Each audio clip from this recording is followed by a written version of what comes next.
Boa noite a todos, boa noite, Brasil. Estamos aqui novamente no nosso encontro, né, que esse mês de setembro tem sido todas as quartas e sextas-feiras. Bem-vindo ao Despertando a Sociedade para a Saúde do Cérebro. Eu sou Luiz Moraes, em nome da rede de escolas do Método Supera,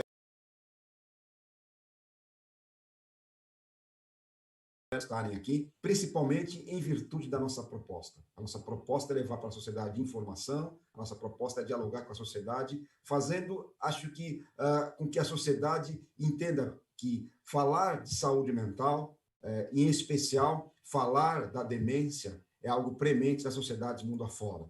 Como nós colocamos desde o nosso primeiro encontro, que aconteceu no dia 2 de setembro, lá no Teatro Gazeta, em São Paulo, a proposta do Método Supera é trazer informação fidedigna, trazer a pesquisa, trazer aqui a informação de neurologistas, de neuropsicólogos, de gerontólogos e de outros profissionais que desmistificam aquilo que é a grande procura de informação em relação à saúde do cérebro.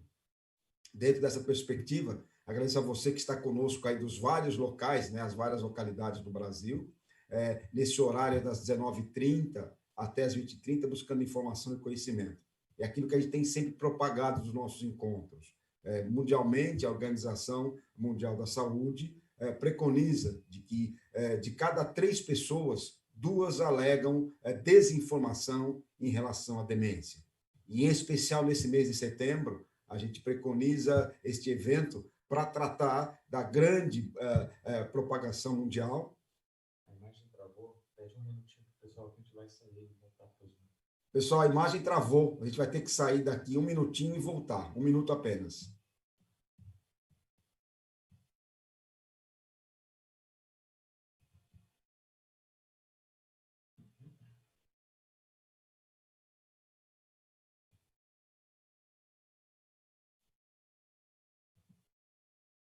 E volta.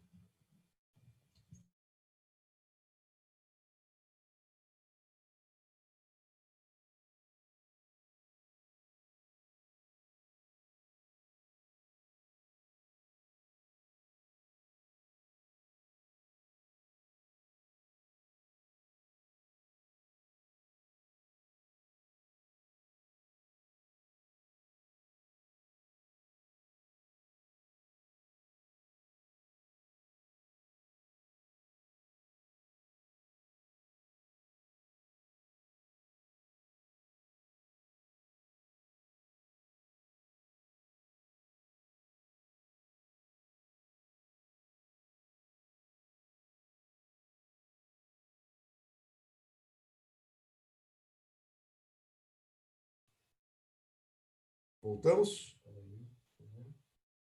Voltamos?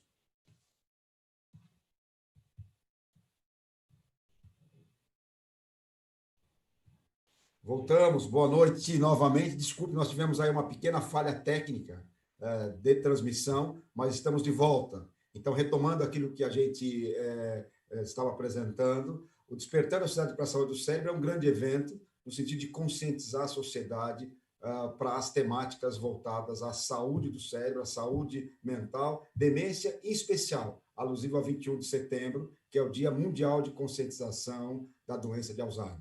Nós, desde que começamos esse nosso evento, que estamos hoje no nosso 7º encontro, a gente tem preconizado informações que permitam que você que está aí do outro lado possa compreender o que envolve, né, a multidisciplina, os multiconhecimentos, as múltiplas pesquisas relacionadas à demência, relacionadas à saúde do cérebro, relacionado principalmente à quebra de estigma em relação à demência. Então, os neurologistas, os neuropsicólogos, os gerontólogos, os pesquisadores trazem informações úteis.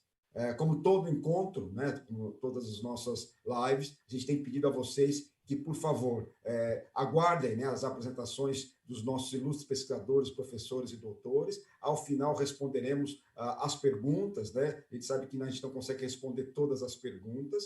Vocês devem, aqueles que não tiverem as suas perguntas apresentadas, enviar via e-mail, despertandosociedade@metodosupera.com.br perguntas, e depois a gente remete aos palestrantes, aqueles que estão conduzindo a live.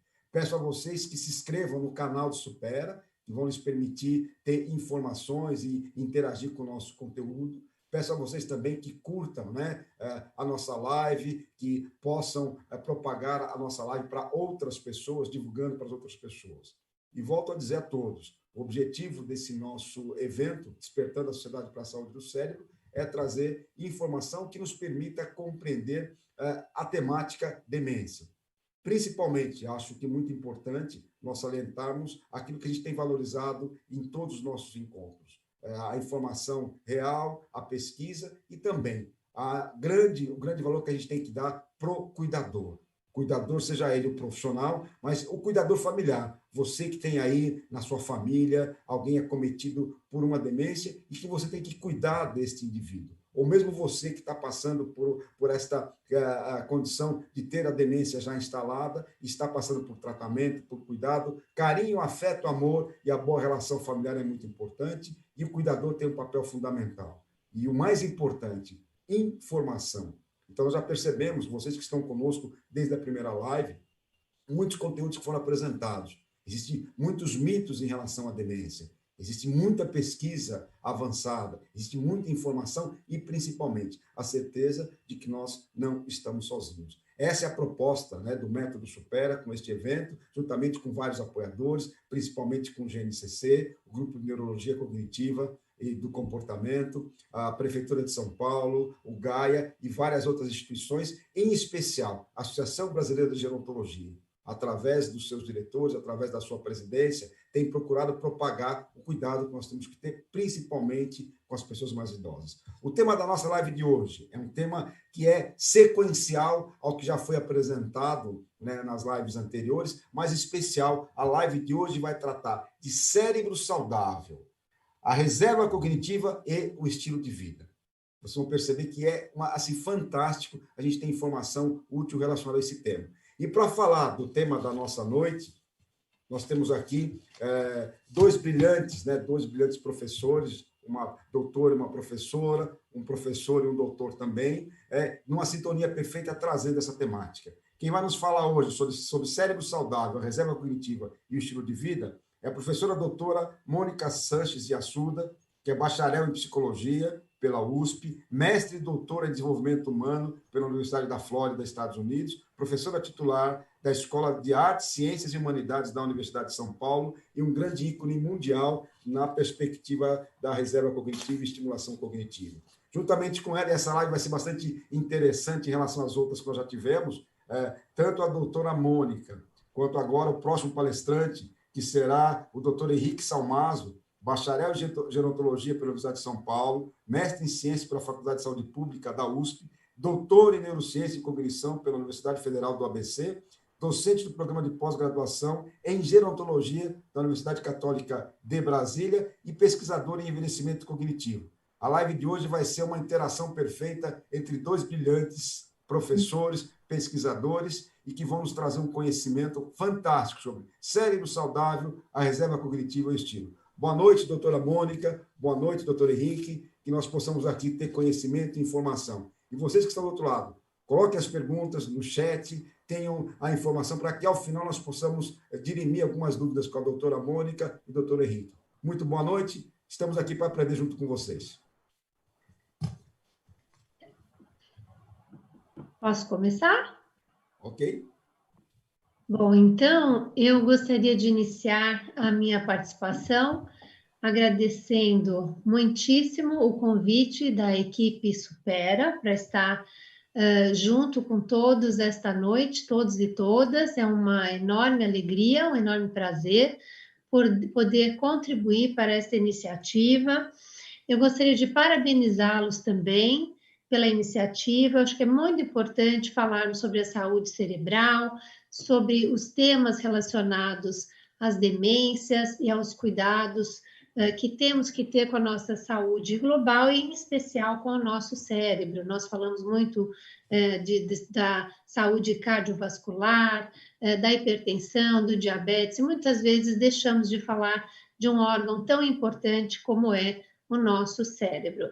Então, parabéns a todos e todas da equipe Supera pela iniciativa e muito obrigada pela confiança para estar aqui com vocês esta noite. Eu gostaria de dizer também que é um enorme prazer estar dividindo essa live com o professor doutor Henrique Salmazo.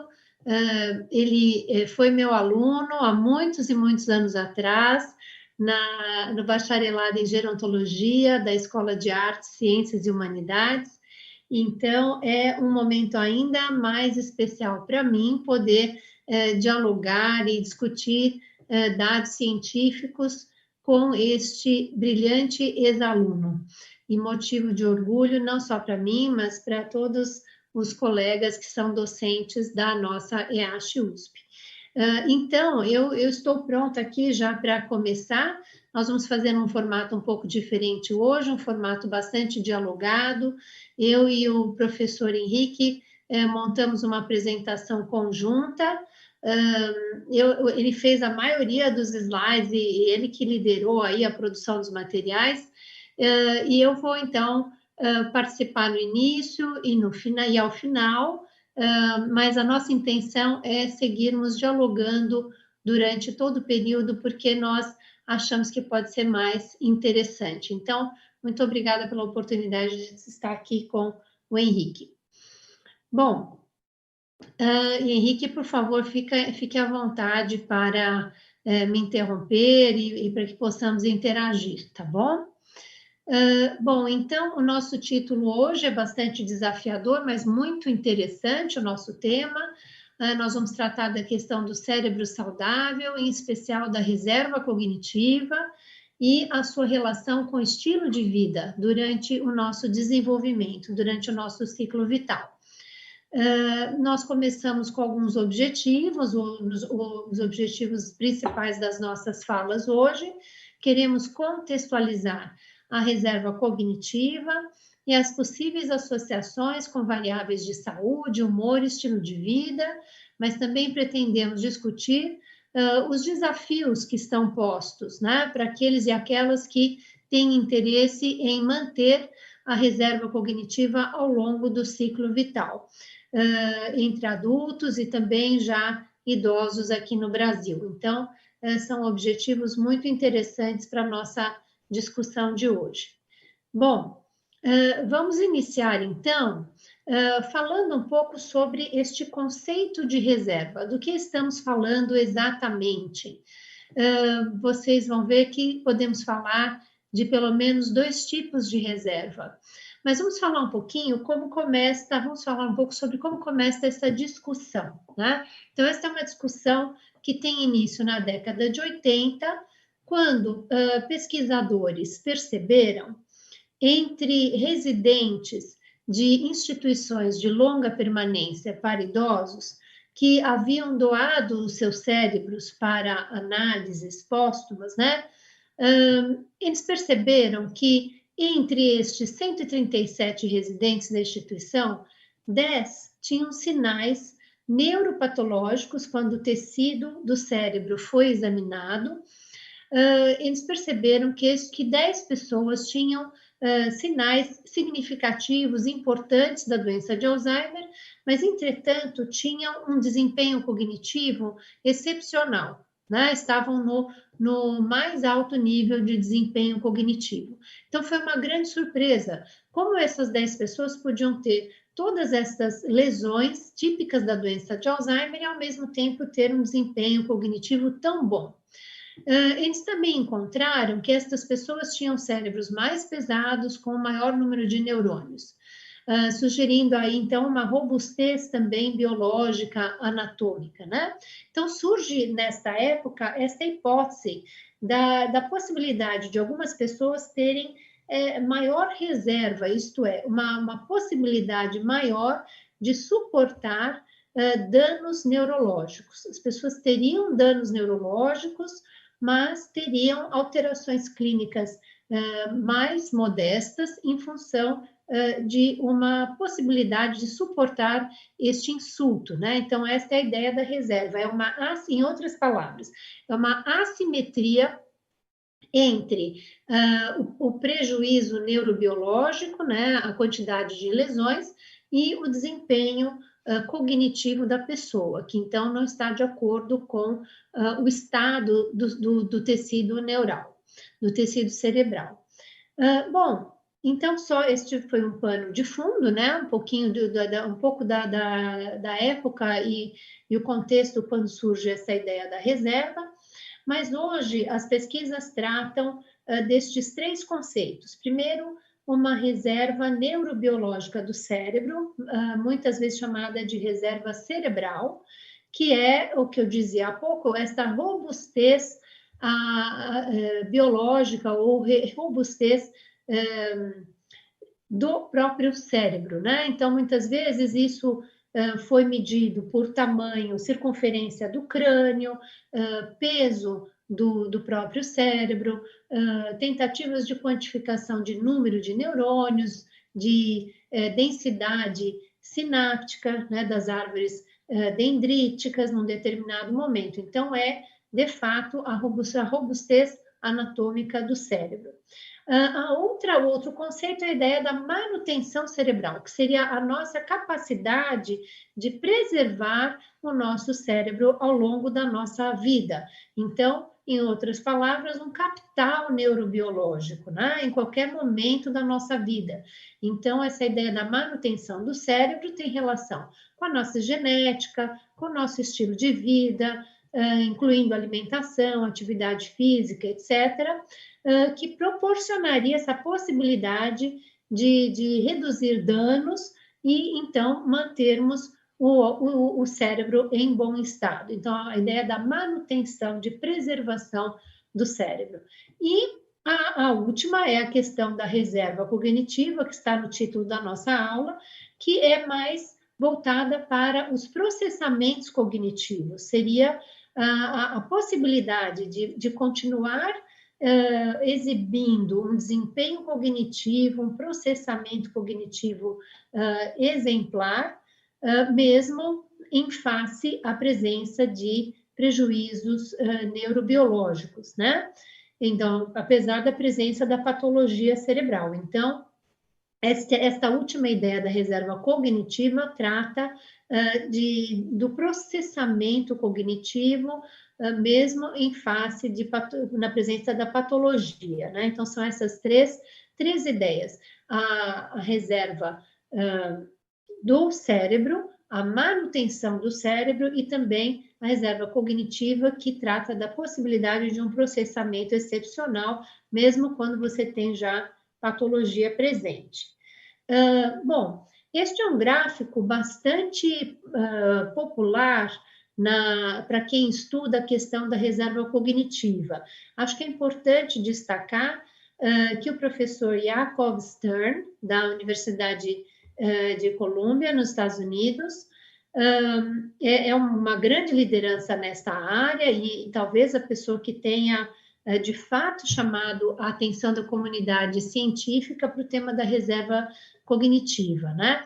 Então, neste gráfico, se vocês olharem, ele pode parecer um pouco confuso no primeiro exame, mas o que nós temos na base, né? Na base nós temos o acúmulo da neuropatologia. Então, ao longo do tempo, vai ocorrendo um acúmulo de neuropatologia, por exemplo, típica da doença de Alzheimer.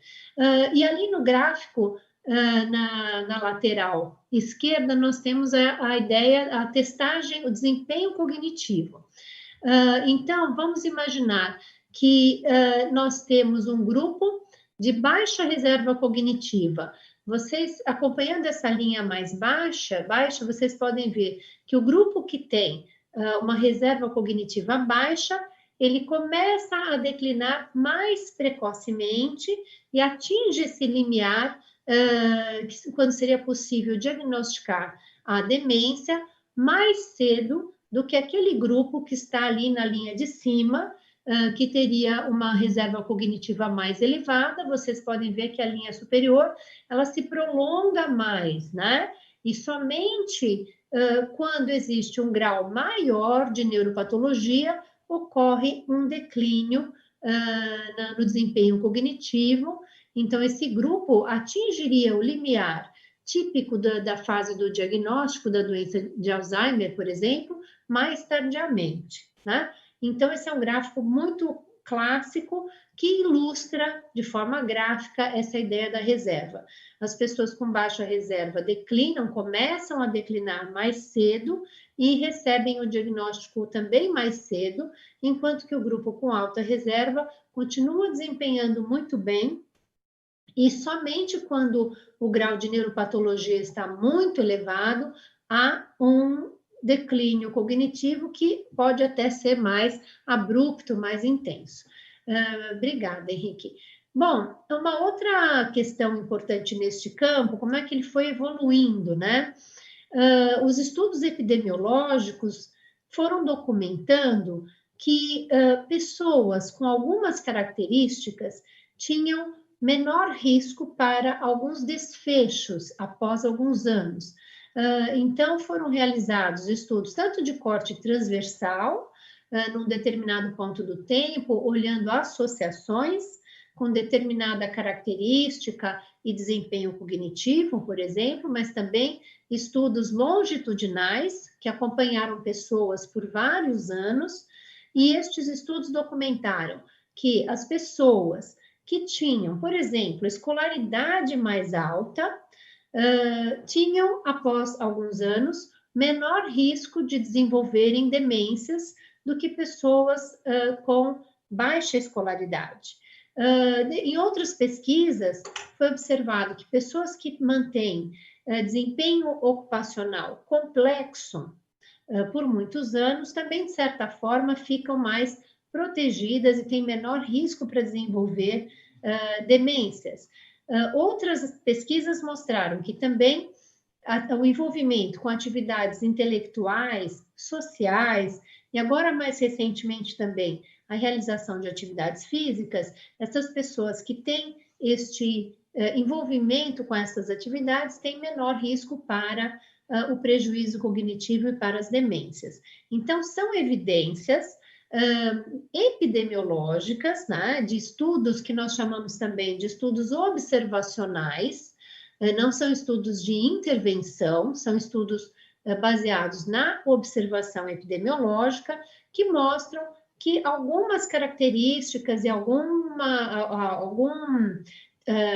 aspectos do estilo de vida podem diminuir ou aumentar o risco para as demências. Então, também aumentando fortalecendo este conceito. Entretanto, é importante fazermos aqui a seguinte ressalva, que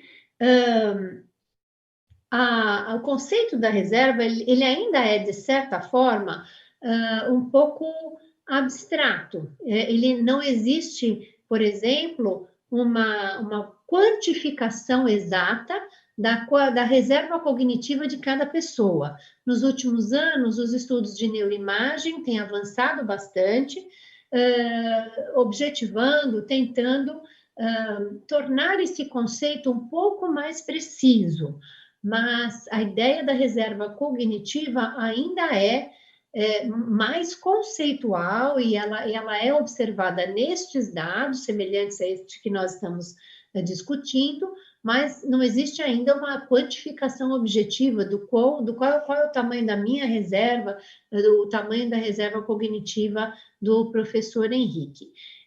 Eu já vou passar a palavra para o professor Henrique, mas eu gostaria de dizer, adiantando um pouco alguns aspectos, que vocês vão perceber que alguns marcadores da reserva são características estão mais relacionadas com as oportunidades que nós tivemos na infância, as nossas características até genéticas, né? Mas também vários outros fatores estão relacionados com as escolhas que nós fazemos ao longo da vida. Então, as primeiras, né? As questões da infância e da genética, muitas vezes nós não temos nenhum controle sobre estes fatores, mas os demais fatores, como vocês vão ver na fala do professor Henrique, muitos são passíveis, né, de intervenção e também estão relacionados com as escolhas que nós fazemos ao longo da vida. E veremos também que alguns outros fatores estão relacionados com o ambiente, com o contexto social e também não estão muito totalmente, não são passíveis do nosso controle, né? Totalmente. Enfim, passo a palavra para o professor Henrique e vou interagindo com ele e mais ao final volto a falar um pouco. Obrigada.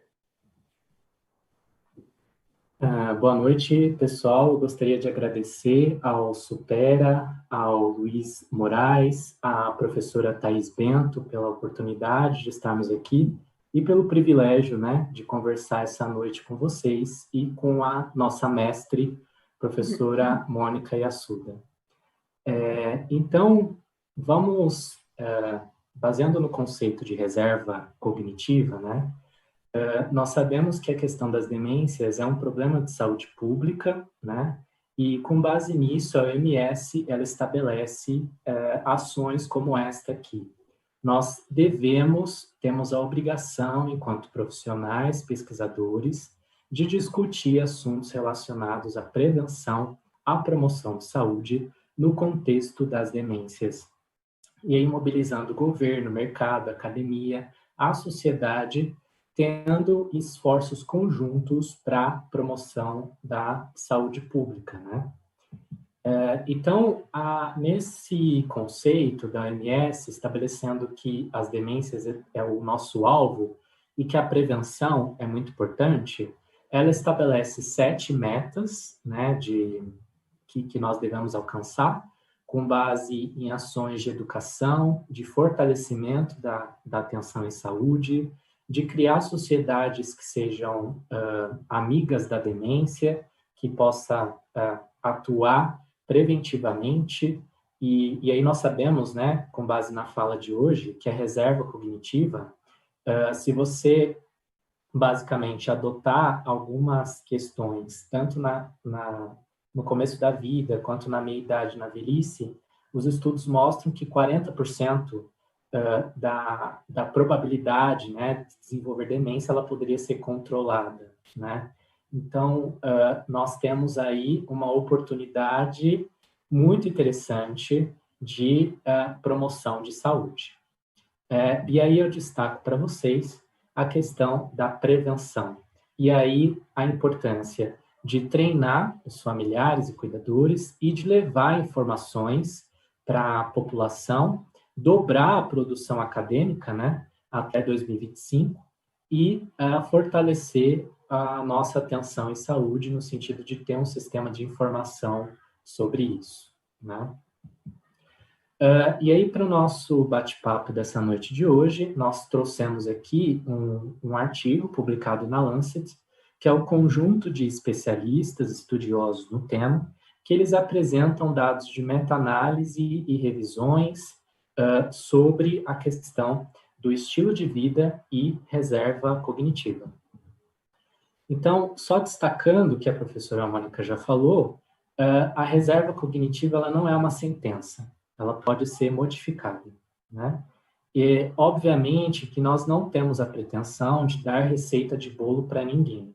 Cada pessoa tem uma história de vida, tem uma trajetória e oportunidades e escolhas. O que nós trouxemos aqui é um apanhado de estudos sobre a temática, e aí no final a gente pode dialogar, né, professora, sobre a viabilidade, né, dessas recomendações. Então, esses autores mostram que essa reserva cognitiva ela é passível de mudança e que nós podemos estimular essa reserva ao longo da vida. Então, nós tratamos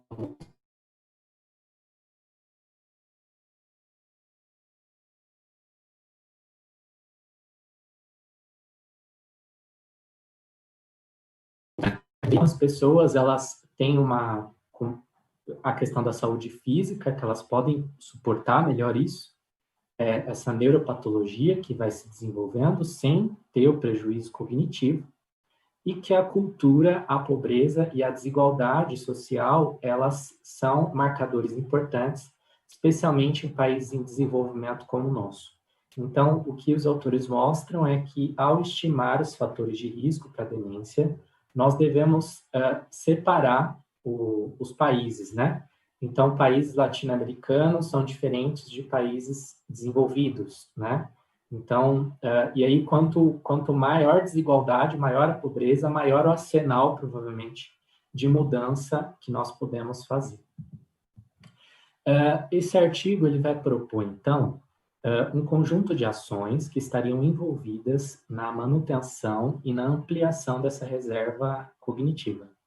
Então, tratamos a questão das doenças crônicas, né? Então, sabemos que a diabetes e a hipertensão são dois fatores muito importantes, especialmente na meia-idade, né?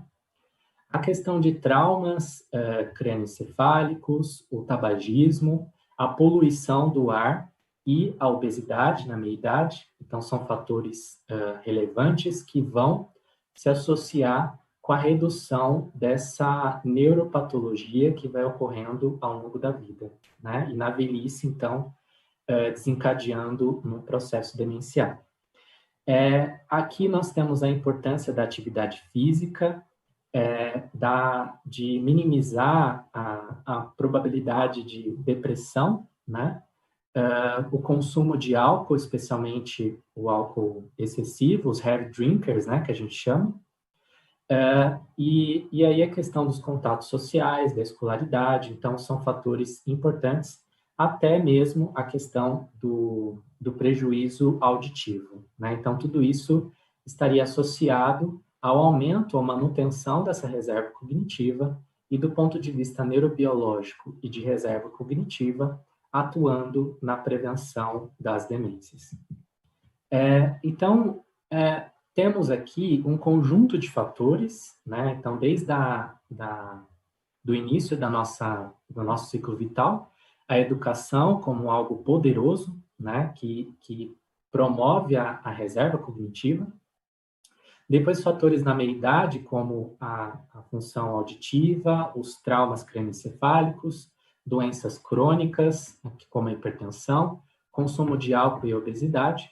E aqui, fatores na velhice, então o tabagismo, a depressão, o isolamento social, a inatividade física, a poluição do ar e a diabetes, né? Então, todos esses fatores juntos corresponderiam a 40% da probabilidade de aumentar, né, essa reserva cognitiva e diminuir a probabilidade de demências. E aí, 60% são riscos que ainda nós estamos investigando, tá? Então, nós tratamos, então, do ponto de vista de ciclo vital, que a reserva, ela depende de um conjunto de oportunidades, como a professora falou, e ela pode ser estimulada e dilatada. Então, nós temos a questão da escolaridade, da depressão, os contatos sociais, né? Então, quanto maior a nossa rede de contatos, de suporte social, isso é protetor, não só para a cognição, mas para outras medidas de saúde. As intervenções cognitivas, que já foram faladas nas lives anteriores do Supera, né, brilhantemente. Do ponto de vista de problemas auditivos, né, a gente sabe que os problemas auditivos, eles estão relacionados a alguns marcadores, especialmente o volume do lobo temporal e algumas áreas do nosso córtex, como o hipocampo e o córtex entorrinal. E aí parece que o uso de próteses auditivas é protetor. Nós sabemos que muitas pessoas têm preconceito contra o uso da prótese, né? Mas que se você fica sem o canal auditivo, provavelmente você não vai ter aquela estimulação cognitiva e isso pode diminuir a sua reserva. Nós temos a questão dos traumas crânioencefálicos, então eles são definidos como uma concussão, um trauma grave, né, que ocorre uma fratura craniana, um edema, uma lesão cerebral ou um sangramento, e esses fatores estariam relacionados a uma série de processos neuropatológicos que envolvem especialmente agregados neurofibrilares, proteína tal, então que são marcadores já observados em modelos animais, né, de síndromes demenciais. Nós temos aqui a hipertensão como um importante fator de risco já documentado, e aí nós sabemos que as pessoas que estão na meia-idade, na presença de depressão, né, e especialmente se essa depressão não é tratada, essa pessoa já vai ter um aumento do volume de hiperintensidade da substância branca. Então, são observadas alterações cerebrais nessas pessoas já na meia-idade. Então, mostrando que a hipertensão ela tem que ser tratada e cuidada.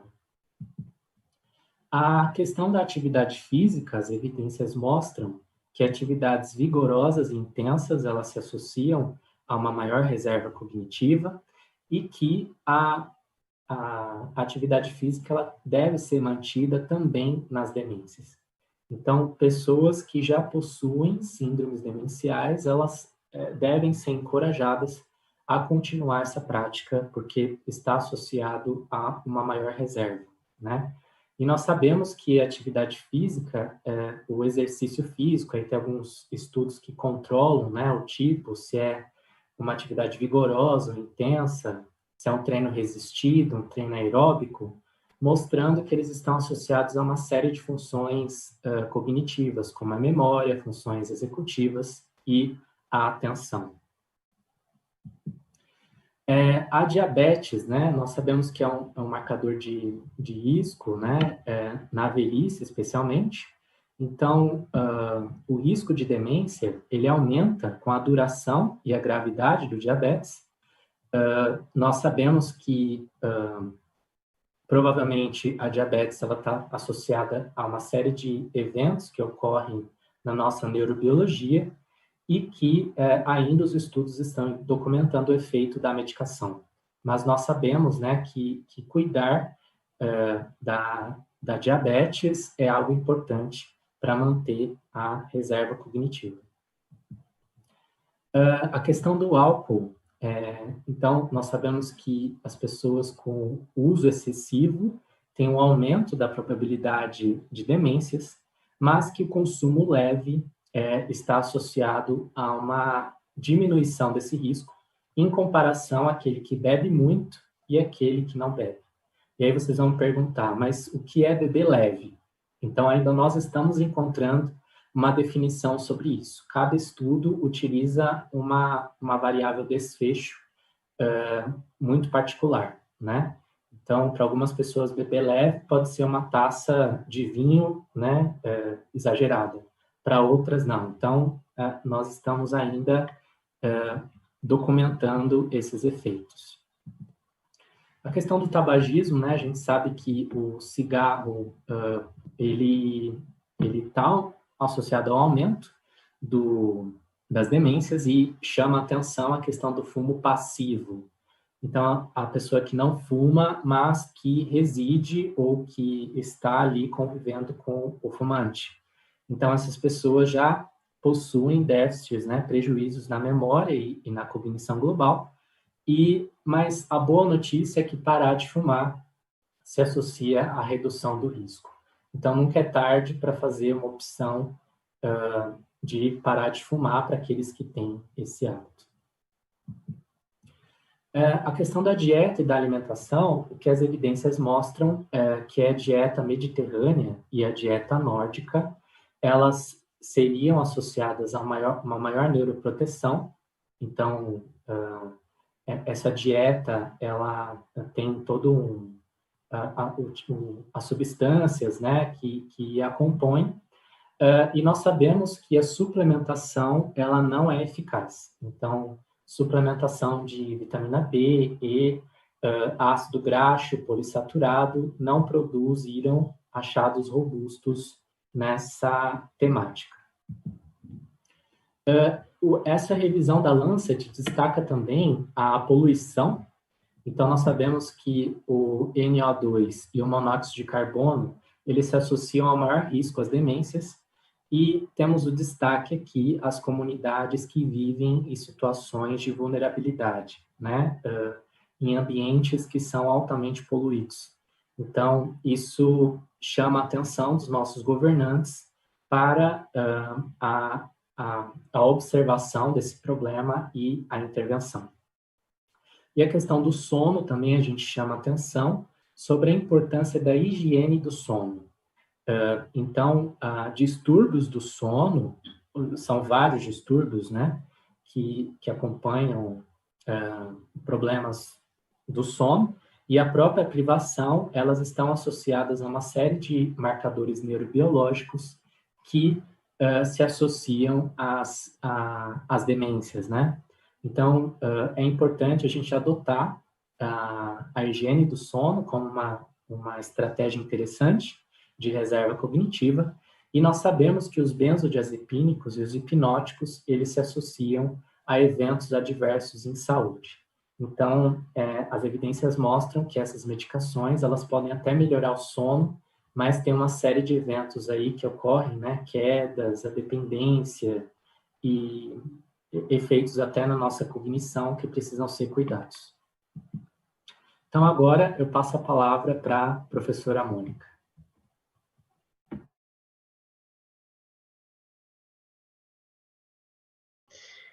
Bom, muito obrigada, Henrique, por me devolver a palavra. Como vocês viram, são muitas tarefas de casa, né? Nós temos a preservação do cérebro e a prevenção das demências, não é uma tarefa fácil, né? Como eu disse antes, alguns fatores fogem do nosso controle, né? Principalmente a questão da escolaridade na fase infantil, e outros estão relacionados ao nosso estilo de vida. E aí nós podemos sim exercer controle, mas temos que trabalhar em múltiplas frentes. O professor Henrique falou, por exemplo, da questão da alimentação. Existem muitas pesquisas, este é um campo bastante dinâmico de atividade científica, e vários tipos de dietas, né, de padrões de alimentação estão sendo testados. A dieta do Mediterrâneo, que com frequência nós vemos programas na televisão, no rádio, enfim, pessoas discutindo a dieta do Mediterrâneo, mas basicamente ela não é uma dieta típica do brasileiro. Ela é típica dos países que estão lá situados ao redor do Mediterrâneo. Então, é uma dieta que prevê elevado consumo de pescados, de azeite de oliva, de frutas, de verduras, baixo consumo de carnes vermelhas, um consumo mais baixo de carboidrato. Então, são padrões de alimentação que nós temos que tentar seguir e abandonar alguns hábitos de alimentação que não são muito benéficos para nós. E são aqueles que nós ouvimos com frequência dos médicos, né? Os aconselhamentos que recebemos dos médicos nas consultas médicas, né? Abandone as frituras, abandone os doces, e fortaleça o consumo de frutas, verduras, fibras, cereais.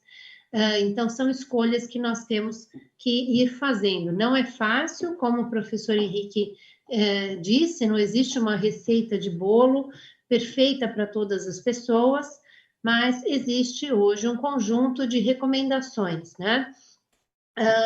Nós falávamos há pouco desta publicação, bastante importante. Esta é uma comissão organizada pela revista Lancet, que é uma revista bastante prestigiosa no campo da medicina, e estes especialistas se reúnem e emitem estes relatos, né?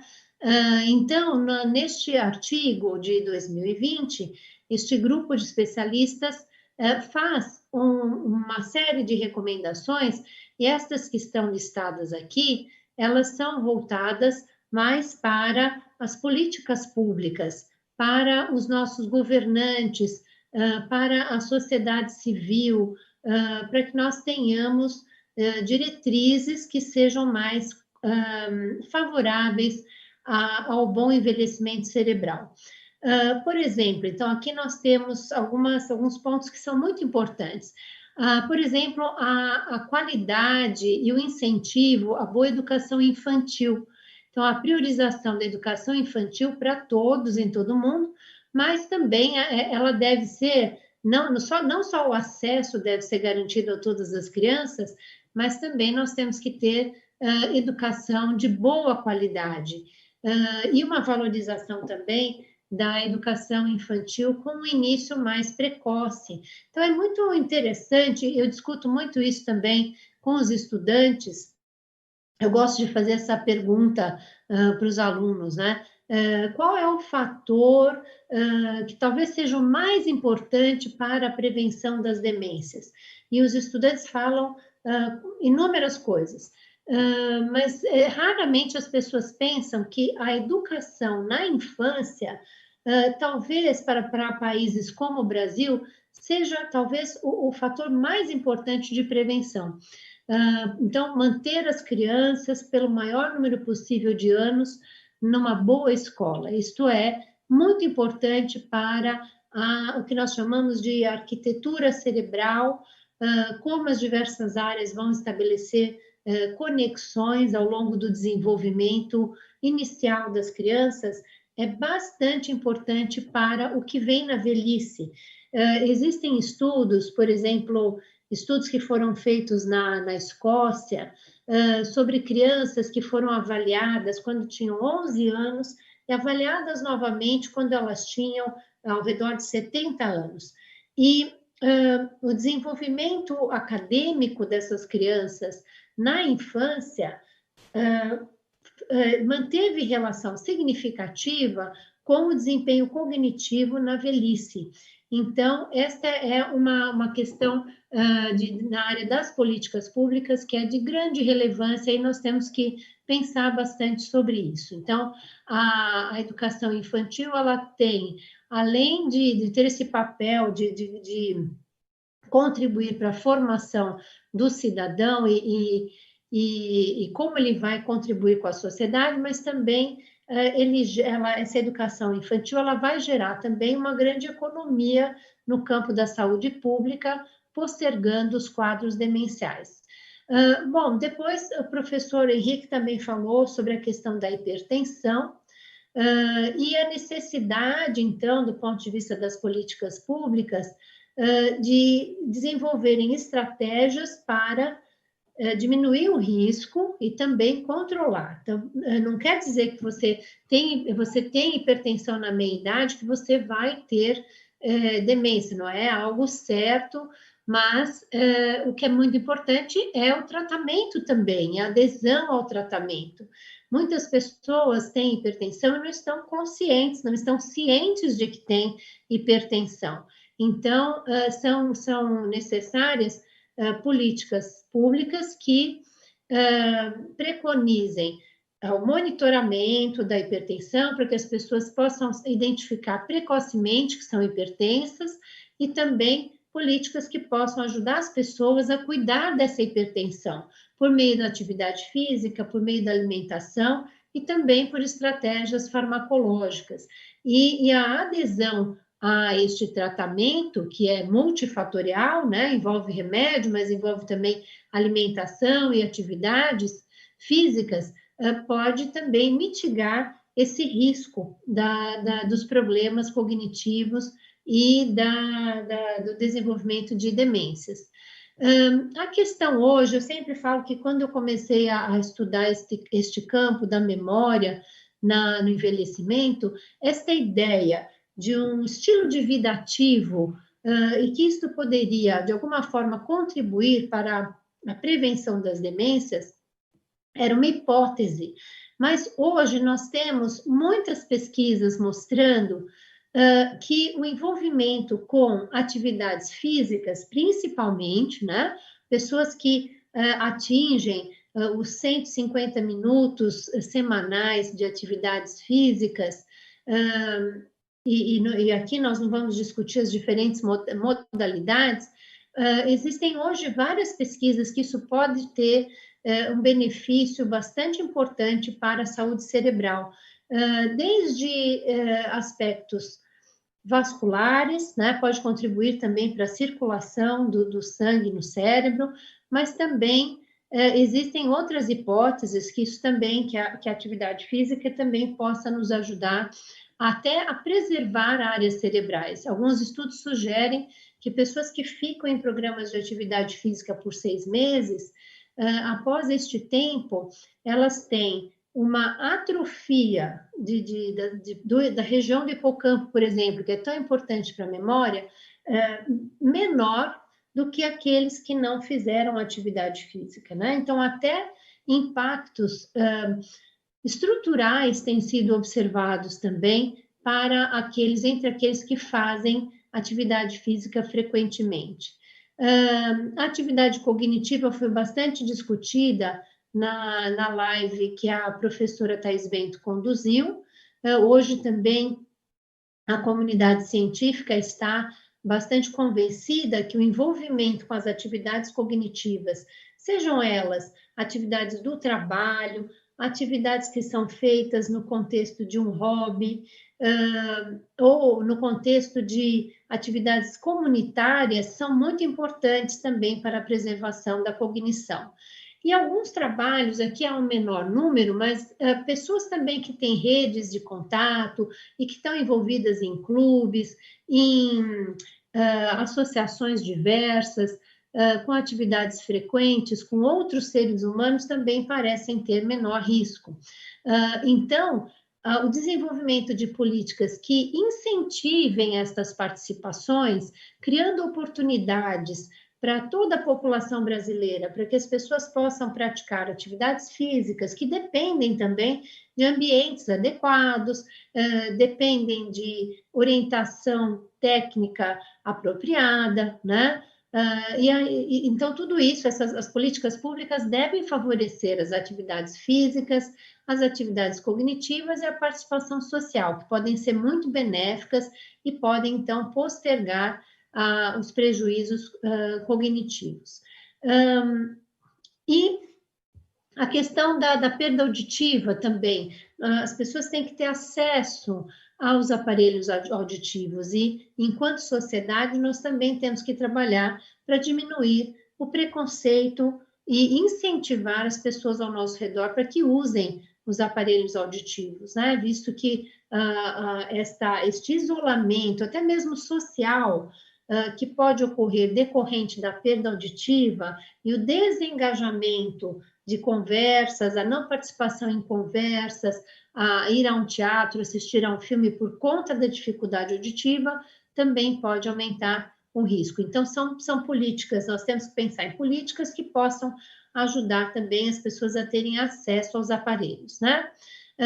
E muito importante também, políticas públicas que tratem da diminuição da poluição, esse é um tema um pouco mais recente, essa relação entre poluição do ar e o desempenho cognitivo e a prevalência das demências, essa é uma evidência mais recente, mas bastante importante, e também políticas que possam reduzir o tabagismo, né? O Brasil tem avançado bastante nessa área e essas políticas devem continuar. Então, o próximo conjunto de recomendações, elas são mais individuais, né? São recomendações para as pessoas, e, por exemplo, sugerem que quem tem hipertensão deve tratá-la, né? De forma, vamos dizer, holística, né? Por várias medidas, desde tratamento farmacológico, dieta e atividades físicas, mas mantendo abaixo a pressão sistólica abaixo de 130 na meia-idade. E, novamente, a importância dos aparelhos auditivos, devemos também controlar o nosso consumo de álcool. Aqui existe a recomendação que ele não deve ultrapassar 21 doses semanais, eu acho que essa quantidade é até bastante elevada, né? Seriam 3 doses diárias, e me parece um pouco elevado, né? Então, quem de nós consegue tomar 3 doses, 3 unidades de álcool por dia, ou concentrá-las todas no final de semana? Então, ninguém está aqui dizendo que as pessoas não podem consumir álcool, mas ele deve ser em nível moderado, né? e questões também de traumatismo crânioencefálico. Então, quando nós sabemos que existe uma situação de risco, as pessoas que andam de motocicleta, pessoas que têm trabalhos que envolvem riscos de algo cair na sua cabeça, ou pessoas que praticam esportes de alto impacto, elas têm que se preocupar com esse impacto repetitivo no crânio, isso deve ser evitado. O fumo já falamos, a questão da obesidade, do diabetes, as necessárias alterações na nossa dieta para que possamos estar mais próximo da dieta do Mediterrâneo, por exemplo, não é a única dieta recomendada, mas é talvez a mais estudada a nível mundial. Temos que nos preocupar com a obesidade, temos que nos preocupar não só com o diabetes, mas o diabetes é uma doença bastante preocupante, com as doenças crônicas em geral, e que elas sejam bem manejadas, bem controladas. E a atividade física, acho que nós não podemos falar o suficiente do quanto elas são importantes na meia-idade e na velhice. Eu tenho falado sempre, né, para os meus amigos e para os meus alunos, que quando eu atingi 50 anos, eu decidi que eu iria fazer atividade física adequadamente, na frequência recomendada, com orientação profissional, que é muito importante, e para mim foi como uma decisão, quase que não seria uma promessa, mas uma determinação pessoal, que eu não podia esperar mais e que aquilo tinha que fazer parte da minha vida. Eu divido com vocês que é uma decisão difícil, que envolve financeira, né? Eu tenho que fazer um investimento financeiro, um investimento de tempo, investimento na organização do meu horário de trabalho, mas eu decidi que isso seria uma prioridade na minha vida. E de certa forma, me arrependo de não ter feito essa decisão antes. Eu acho que o meu capital de saúde seria melhor hoje se eu tivesse tomado essa decisão aos 30 ou 40 anos, né? Bom, aqui é somente uma imagem que mostra um pouco, né, a parte de baixo desse gráfico, trata de fatores que podem exercer proteção e nos ajudar a evitar as demências. Então, coisas como todas essas que falamos, a educação no início da vida, né, nas primeiras imagens ali, na fase do bebê, criança, adolescente, então seria um importante fator de proteção, e ali o momento, a janela de oportunidade, que é muitíssimo importante no início do desenvolvimento, e depois todos os outros fatores, vocês podem observar que a partir da meia-idade existem vários fatores de proteção que estão na parte inferior da linha que está pontilhada, e fatores de risco que nós temos que controlar, que são as doenças crônicas. Ali também temos, por exemplo, a questão da depressão, que nos lembra da importância da saúde mental, que também não pode ser desconsiderada. Se você sofre com depressão, se você tem sintomas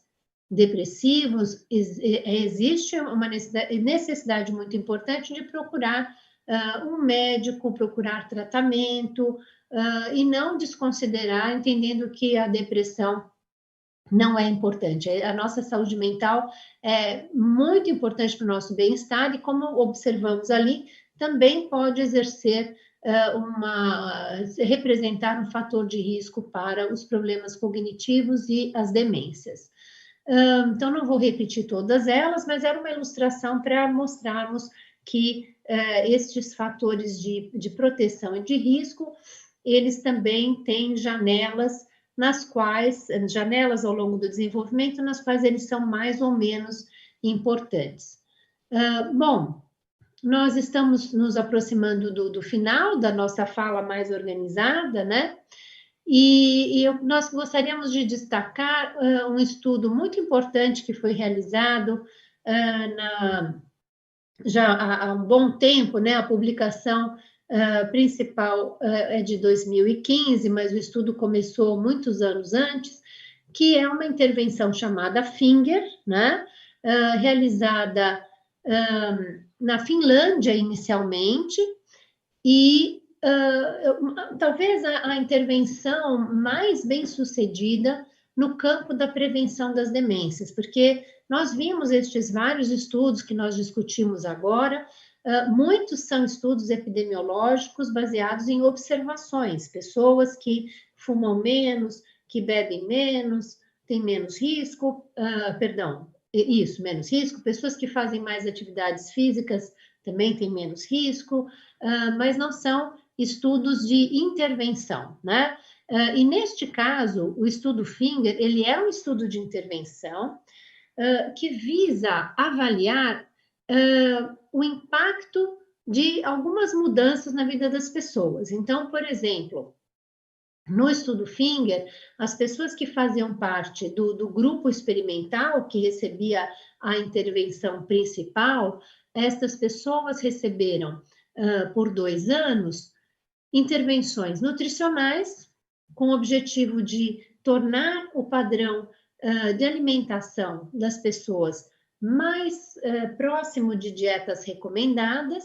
As pessoas participaram de atividade física estruturada, as pessoas também participaram de treino cognitivo, algumas sessões realizadas presencialmente, outras feitas em casa remotamente pelo computador, e também participaram de orientações para controle das doenças crônicas. As pessoas que fizeram parte do Finger eram pessoas com algum risco para o declínio cognitivo e para o desenvolvimento de demências. Mas então vejam que essa intervenção ela foi multimodal, ela não envolveu somente o treino cognitivo ou somente a intervenção nutricional, ela envolveu esses 4 componentes: atividade física, treino cognitivo, a orientação nutricional e também um controle mais rígido das doenças crônicas, do diabetes, da hipertensão, por exemplo. E no próximo slide nós vemos resultados na cognição. Então, o primeiro gráfico lá no topo, à esquerda, é o resultado da bateria cognitiva que tem um score total. A linha azul reflete o progresso do grupo controle, que não participou da intervenção principal e foi acompanhado como faziam antes, né? Iam às suas consultas médicas e tal, mas não fizeram parte da intervenção. Nós podemos observar que o grupo vermelho, que é o grupo experimental, que fez a intervenção, ele teve um desenvolvimento mais favorável e, na última avaliação, apresentou um desempenho cognitivo mais elevado. Os subdomínios nos quais foi possível observar a maior alteração foram o domínio das funções executivas, que envolvem funções de controle das demais funções, né? Então, são funções associadas, por exemplo, com ordenar itens, memória operacional, que exige que você mantenha informações e opere sobre a informação. Então, essas funções foram, de forma importante, alteradas pela intervenção do Finger, que envolve aqueles 4 componentes. A velocidade de processamento também foi alterada, as pessoas que participaram da intervenção do estudo Finger também passaram a processar as informações de forma mais rápida. E o domínio da memória episódica foi aquele que se alterou menos, infelizmente. Esse aspecto está sendo revisto na própria rede Finger, dos estudos Finger. Bom, encerrando então, queria só compartilhar com vocês a boa notícia, que o estudo Finger agora vai ser realizado na América Latina. São 13 países que se uniram com a liderança da Argentina, o Brasil faz parte. Eu tenho a alegria de estar participando desta iniciativa também. O estudo deve entrar em andamento, deve começar no início do ano que vem, e estes 13 países vão realizar esta intervenção, que é preconizada pela rede Fingers, e vamos avaliar o impacto deste tipo de intervenção multimodal na população latino-americana. Eu trouxe somente uma foto desse grupo, né, para vocês verem. É um grupo conjunto de pesquisadores de vários países, professor Ricardo Mitrini, professora Sônia, vários dos colegas que vocês tiveram a oportunidade de conhecer nas lives anteriores, estão também fazendo parte dessa iniciativa. Bom, acho que encerramos a parte formal, né? Henrique, eu aproveito para te perguntar, antes do Luiz passar as perguntas, o que você tem feito para cuidar da sua reserva cognitiva? Você é bem mais jovem do que eu contei já o meu segredo, que eu comecei a fazer atividade física aos 50. E você, o que você tem feito? Rapidinho, viu, Luiz? A gente só tinha programado. Henrique, seja sincero, por favor, tá? A gente não está te ouvindo. Abre o microfone. Eu tenho feito atividade física sistematicamente e estou cuidando da alimentação atualmente. São duas vertentes que eu comecei a fazer de forma séria, né? Além da estimulação cognitiva, né? Eu acho que nós que somos docentes acabamos estudando muito, né? Enfim. Então, acho que essas 3 questões eu tô no caminho. Bom, doutora Mônica, sempre um privilégio ouvir uma aula, na verdade, de conhecimento. Doutor Henrique, nós é uma aula também, e é só para reforçar. Todos que estiveram conosco nas 6 lives anteriores, nessa nossa 7ª live, são pesquisadores e profundos conhecedores. Vocês que estão participando com a gente desde o início, vocês que chegaram hoje, é um privilégio muito grande ouvir todos estes doutores, todos esses pesquisadores. É uma informação de elevado nível. Hoje, mais uma live assim de elevadíssimo nível. Peço a vocês, por favor, inscrevam-se no nosso canal, porque essas lives estarão disponíveis para o resto da vida, né? Conhecimento que a gente tem que deixar perpetuado. Coloquem as dúvidas e as questões aí no chat, coloquem o curtir. São dezenas de perguntas que eu digo que a gente não consegue responder hoje. Mandem por e-mail, né, despertandasociedade@metodosupera.com.br, e é fantástico. E o mais importante é saber que quando se trata de demência, aquilo que a Organização Mundial de Saúde preconizou, de 2 em cada 3 têm desconhecimento total, participando dessa live, é certeza que esta informação está sendo mais propagada e o conhecimento está sendo, de fato, apresentado dentro de uma base científica, dentro de uma base de pesquisa e, o mais importante, dentro de uma base educacional. Ouvir os outros palestrantes que aqui estiveram, que são todos pesquisadores, professores, né? E que passam informação. Hoje, com a doutora Mônica e o doutor Henrique, a mesma coisa, são pesquisadores, mas são professores. Então, de fato, é uma aula, é um grande privilégio. Pena que a gente só tem aqui 1 hora para isso. Mas essa é a proposta do Supera, falar da importância da seriedade e preconizar, principalmente em função, né, do Dia Mundial de a conscientização da doença de Alzheimer, precisa ampliar essa discussão da demência, ampliar essa discussão, como foi falado numa live anterior por um participante. Puxa vida, eu achei que demência era só uma loucura, era só ser louco. Veja quanta informação importante. E quem participa das nossas lives tem aqui informação muito valiosa. E peço a vocês que se inscrevam no nosso canal. E vamos a algumas perguntas aqui para a doutora Mônica e o doutor Henrique, podem aí compartilhar da forma que vocês acharem mais conveniente. A gente vai ficar aqui mais uns 5 minutinhos batendo papo e falando de questões como essa que o Renilson Geraldo apresentou. Renilson, não sei de que lugar do país você está. Muito obrigado pela pergunta, estejam conosco. Doutora Mônica e doutor Henrique. O Renilson pergunta, como se mede reserva cognitiva? Olha, podemos ir revezando, Henrique? Pode ser. Então, essa é uma ótima pergunta, uma excelente pergunta e talvez a maior limitação deste conceito. Esse conceito é medido de forma proximal. Nós fazemos aproximações.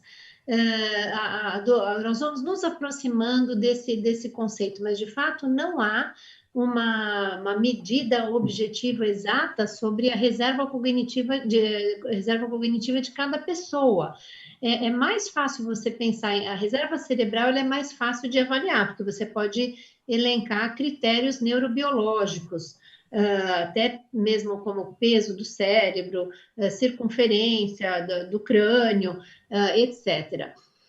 quantidade de neurônios, isso é de difícil quantificação, mas é possível fazer.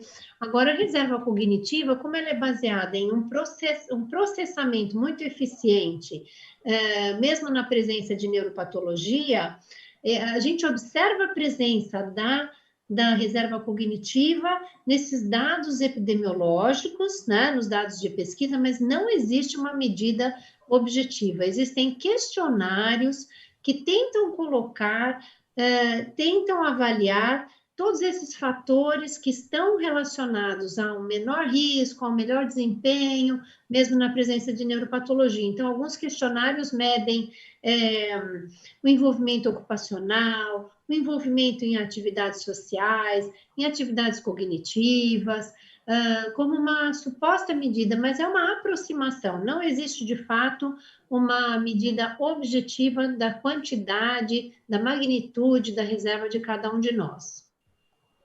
O que na realidade nós temos é o que chamamos de uma proxy, né? É um indicador mas nós não temos a medida exata, né? Eu acho que até um objeto de estudo e pesquisa, né? Cruzando o desempenho objetivo com essas questões que nós apresentamos e observando as pessoas ao longo do tempo, né? Acho que daria um projeto de doutorado aí para a gente, ou até mais, né? Redes de pesquisa e colaboradores, né? Ok. Bem, uma outra pergunta vem aqui do GAFA. O GAFA acho que é o Grupo de Apoio de Alzheimer. E aí vai um pouco, né, em sintonia com o que a gente vocês acabaram de colocar, que ele diz assim, olha, é comum as pessoas, a partir de uma certa idade, fazerem check-ups periódicos. Não seria interessante incluir no rol de exames uma avaliação de perda cognitiva? Você quer começar, Henrique? Depois eu falo? Nós sabemos que as pessoas, a queixa subjetiva de declínio, ela já seria um indicador que merece a nossa investigação, né? Então, se você já tem, fazendo uma autoanálise, observa que seu desempenho já começa a não ser o mesmo, é importante você procurar ajuda, né? Mas, obviamente, que isso varia de uma pessoa para outra, porque nós temos fatores intrínsecos, né? Que nós falamos da nossa neurobiologia. Então, é importante, sim, procurar um profissional para fazer uma avaliação, por exemplo, e ver realmente o que está acontecendo, né? Então, eu concordo com o Henrique, e eu gosto muito de colocar eu ministro uma disciplina sobre cognição e envelhecimento, há muitos anos, né? Há 15 anos que eu ofereço essa disciplina. E às vezes eu coloco essa questão como tema de prova, eu coloco na prova essa pergunta: será que nós temos que avaliar, será que nós temos que fazer um rastreio cognitivo? Nós chamamos esse nome check-up do cérebro, ou check-up da memória, ele é muito usado por alguns hospitais e alguns grupos. Também são nomes bacanas. Mas o termo técnico é rastreio cognitivo, rastrear demência, rastrear problemas cognitivos quando você faz a avaliação de uma pessoa. E eu pergunto assim, será que toda pessoa deveria avaliar a sua cognição? Anualmente, a cada 2 anos, 5 anos, e a resposta seria muito dispendioso, seria muito caro para o SUS, por exemplo, incluir a avaliação da cognição de todos os indivíduos brasileiros acima de 50 ou 60 anos. E daí a importância do que o professor Henrique falou, que a queixa é muito importante, ela deve ser valorizada quando a pessoa se queixa, ou quando a família se queixa que há um declínio cognitivo, isto deve ser ressaltado numa consulta médica para que o profissional ou faça o rastreio ou encaminhe para quem faça. E é bastante interessante, sim, nós encorajamos que seja feito o rastreio dos problemas cognitivos, na avaliação do check-up, não de toda a população, mas daqueles que estão com essa preocupação e que observam alterações no seu dia a dia. E a família também pode ser aquela que vai dizer, olha, isso não está legal, você está um pouco diferente nessa área, então acho que é legal avaliar. Então, e concluindo, é importante avaliar, não dá para avaliar todo mundo, é muito interessante que as pessoas que têm queixas, ou quando a família observa que existem alterações, que esta pessoa, sim, passe por um check-up da memória, que nós chamamos de rastreio cognitivo. Ok. Uma pergunta aqui da Meire Antonino, ela pergunta, reserva cognitiva é sempre maior em quem possui mais escolaridade? Então nós estamos revezando, né, Henrique? Então agora eu começo. É difícil falar sempre, né? Então, porque é um conceito, de certa forma, ele é abstrato, é difícil de mensurar, o conceito é medido por variáveis que se aproximam dele, né? A educação, ela é talvez a variável mais importante. Nós esperamos, sim, que pessoas que tenham uma educação mais elevada tenham maior reserva.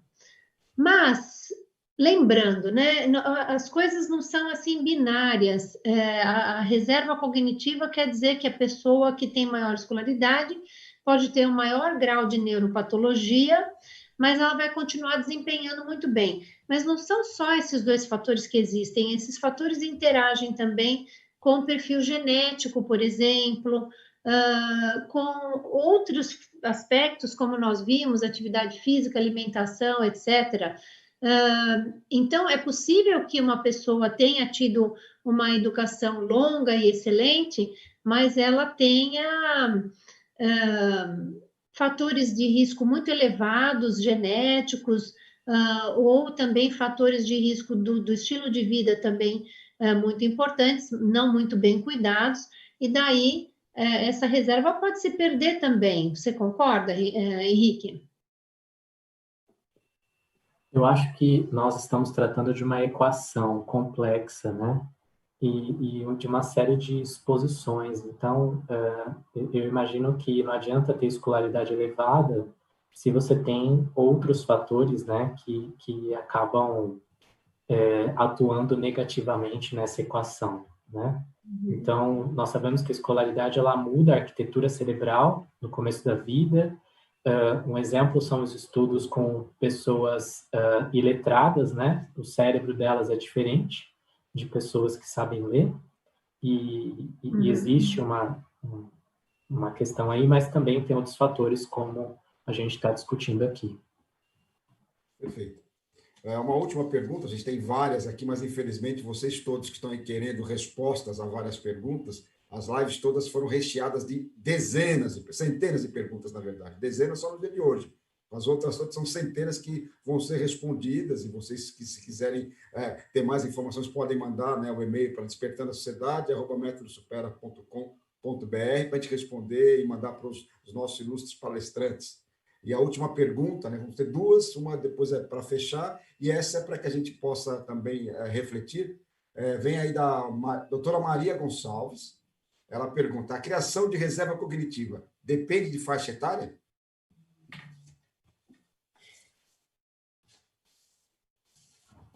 Como nós vimos, eu vou começar, Mônica. Você me complementa, ou me corrige, talvez. Como nós vimos, é um processo que ocorre ao longo da vida, né? Então, exposições que começam desde do nascimento. E aí nós podemos moldar essa reserva e tem os fatores que nós apresentamos, né? Então, tem alguns fatores que na meia-idade parecem ser mais relevantes do que na velhice. Mas aí nós temos alguns estudos... A ciência, ela avança, mas, por exemplo, eu estou investigando uma corte de idosos, mas eu estou investigando uma pessoa que já passou por muita coisa. Então, muitas vezes, aquele idoso obeso que eu estou investigando é diferente, porque a probabilidade de uma pessoa, nos estudos epidemiológicos, de uma pessoa obesa ter algum evento cardiovascular, alguma questão é maior. Então, nós temos efeito de seletividade, né, nas populações longevas. Então, é complexo esse tema e eu acredito que alguns fatores, eles interagem, né, com o ciclo vital. Não sei se você quer complementar, professora. Olha, eu vou compartilhar com vocês a minha impressão pessoal. Eu acho que o período da infância, da adolescência, o início do ciclo vital é extremamente importante para a criação de uma reserva inicial, né? Criação de um cérebro saudável, biologicamente robusto e com o que a gente chamou, né, de que a gente chama de arquitetura cerebral, de uma estruturação de conectividade e um bom funcionamento do ponto de vista do processo cognitivo. Eu acho que a infância, o início do desenvolvimento é extremamente importante. Nós vemos, por exemplo, que estudar 5 anos ou 10 anos no início do desenvolvimento tem um impacto maior no desenvolvimento cognitivo do que você estudar os mesmos 5 anos ou 10 anos a partir dos 30 anos, né? Mas, ao mesmo tempo, isso não quer dizer que estudar na meia-idade, estudar na velhice, não tenha impacto sobre o processamento cognitivo e até mesmo sobre a estrutura do cérebro, né? Então, eu acho que a janela de oportunidade é um pouco mais importante e maior no início do desenvolvimento, mas esta janela ela está sempre presente, daí a importância da participação em treinos cognitivos, em atividades cognitivas, atividades sociais complexas, ocupacionais complexas, que são oportunidades que surgem e permanecem ao longo do ciclo vital todo. Então, eu defenderia que a possibilidade de construção de reserva, ela nos acompanha ao longo da vida, pelos investimentos que nós fazemos nas atividades cognitivas. Agora, é especialmente importante a ideia que falamos no começo da manutenção cerebral, né? Da manutenção da saúde no cérebro. Então, daí a importância de cuidarmos, de sermos quase uns anjinhos, né? Eu estava vendo a longa lista que nós colocamos na aula de hoje. Nós temos que ser uns anjinhos, a gente tem que comer direito, dormir direito, fazer muita atividade física, como se fosse fácil, né? Bem difícil, são escolhas difíceis. Que mais? Nós temos que não podemos beber, não podemos fumar, temos que cuidar da poluição ambiental, etc. Os anjinhos, temos que ser esses anjinhos. Mas essas escolhas que nós fazemos, elas são muito importantes para a manutenção deste órgão que é tão importante para a nossa vida, né? Para a nossa independência, para a nossa independência intelectual, diária. Então, são escolhas difíceis, mas que nós temos que fazê-las, assim, não temos muita outra opção, né? É um investimento diário que nós temos que fazer na nossa saúde e na saúde do nosso cérebro. E daí, novamente, eu parabenizo a equipe da Rede Supera por valorizar essa questão que é tão esquecida e tão pouco discutida, não só no Brasil, mas mundo afora também. Muito bem. Bom, Maria Raquel, doutora Mônica e doutor Henrique, ela pergunta como ter acesso ao estudo Finger. Então, a gente vai disponibilizar aqui no Supera, em ser disponível, a gente já escreveu um pouco até por conta do que a senhora já publicou, uma síntese do estudo Finger. Então, a ideia é que nós possamos disponibilizar através do método Supera, se inscrevam no nosso canal, para que a gente possa disponibilizar o estudo Finger para uma leitura, ok? Eu entendo que a publicação, não me lembro com absoluta certeza, mas eu acho que a publicação está aberta na internet. Eu acho que se as pessoas colocarem também as informações do estudo Finger, a professora Mia Kivipelto, que é a líder, existem várias publicações. Essa é a publicação mais clássica, de 2015, mas é muito interessante que o estudo Finger gerou, com a liderança da professora Mia Kivipelto, uma rede mundial de pesquisadores que estão replicando o estudo Finger. Então, ele está sendo feito no Japão, em vários países da Europa, na Alemanha, nos Estados Unidos, agora com o nome US Pointer. Os estudos recebem diferentes nomes, mas todos fazem parte da rede WW Fingers. Então, temos trabalhos até que reúnem toda a rede, saiu um ainda este ano que reúne a rede toda. Eu acho que esses estudos, devido à sua importância, em geral, eles estão abertos na internet, poderia quase que jurar. Tá bem. Vocês que estão aí participando dessa nossa live, nós colocamos aí no chat um artigo que nós escrevemos até com o apoio da doutora Thaís e da doutora Mônica, que publicamos em fevereiro. Então, dentro dos nossos artigos, há várias informações sobre vários conteúdos e há uma menção sobre o estudo Finger. A gente vai colocar à disposição também para aqueles que quiserem ter acesso daquilo que tiver público. Tá bem? Doutora Mônica e doutor Henrique, a gente está chegando ao final. Vocês que estão conosco desde a primeira live, que continuem conosco, nós temos mais 2 dias ainda de live. Na próxima sexta-feira, às 19h30, nós temos a live, né, com o doutor Leonel e a doutora Bia. Vamos falar de um tema muito importante que a gente tem que falar, como nós começamos desde o início da live, é trazer informação útil, fidedigna, científica e de amparo a quem sofre de demência e também aos cuidadores, principalmente familiares. Você que é desassistido. Eu digo a vocês que estão aí nos assistindo, às vezes num local muito simples aí por esse Brasil afora, não tem a oportunidade de ter, como por exemplo, hoje, uma aula da doutora Mônica, fantástica, uma aula do doutor Henrique, muitos pós-graduados, buscando mestrado, têm a oportunidade de participar de uma aula como essa, da doutora Mônica, do doutor Henrique, e de outros que passaram por aqui. Então, nós do Supera queremos exatamente disponibilizar para você que está aí, sei lá em que lugar do Brasil, e desassistido por informação. Então, falar de demência é falar de informação. Falar de demência é falar de pesquisa. Falar de pesquisa é falar de que se busca um tratamento digno, se busca aí como cuidar disso, tanto no aspecto preventivo quanto no aspecto corretivo. E tem uma fala aqui, doutora Mônica e doutor Henrique, que ela é para a gente poder relaxar um pouquinho nesse nosso final do dia, mesmo falando de um tema bastante sério, sempre lembrando, a demência tem que ser tratada como um problema de saúde pública. É algo que tem que ser apresentado para toda a sociedade. Há o Plano Nacional de Demência, mas a informação é essencial. E tem uma pergunta, na verdade, uma afirmação da Gabi Cipoli, né? Ela fala assim, você falou assim do álcool, cerveja e pinga conta? É claro que conta, né?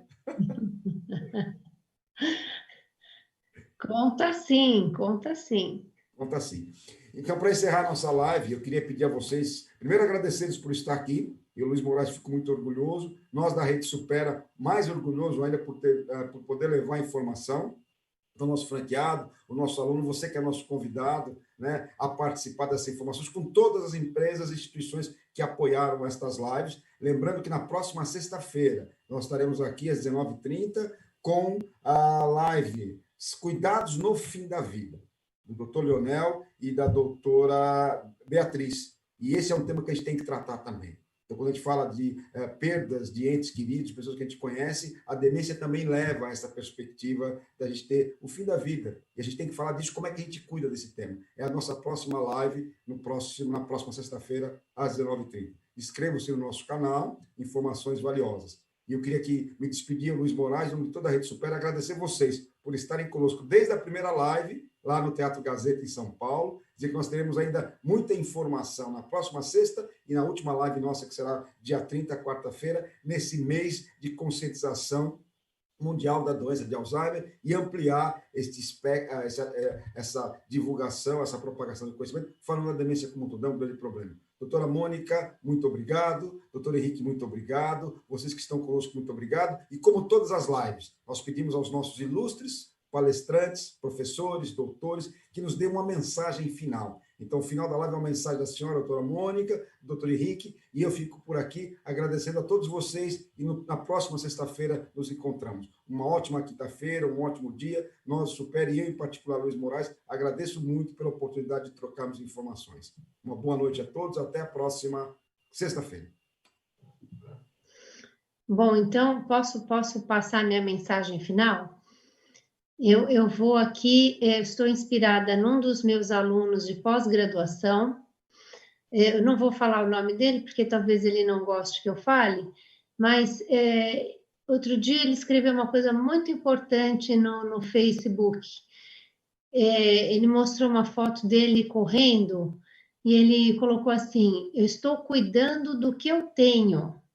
E, na verdade, é isso mesmo, porque o que nós temos a nós mesmos, né, e a nossa saúde, e a nossa saúde é um capital muito importante, nós temos que cuidar do que nós temos. E é isso aí, por isso a necessidade de investimento, de esforço, de organização, para que a gente possa ter um estilo de vida mais favorável à saúde cerebral. E é um trabalho de todos os dias, isso não acontece magicamente, acontece por meio de organização, investimento de tempo e essa determinação que nós temos que ter, que nós temos que cuidar do que nós temos, que é a nós mesmos.